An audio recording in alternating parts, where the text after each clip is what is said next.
Welcome! In front of me I have HAYLOU GS watch, and I'm gonna show you how to change the watch face on this device.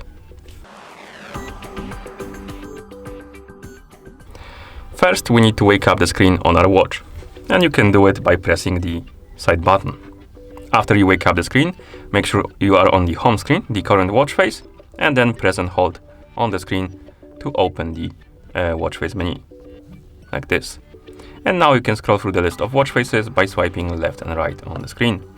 Find the watch face you like to use on your watch, tap on it to select it, and apply it. You can also change the watch face via the settings on your watch. So let's wake up the screen, swipe down from the top of the screen to open the quick panel, tap on the settings icon right here, and in settings let's select the watch face option. And once you select watch face, it will open the watch face menu again, and you can select the watch face you like by tapping on it and apply it like that. And that's how you change the watch face on this device. Thank you for watching. If you found this video helpful, please consider subscribing to our channel and leaving the like on the video.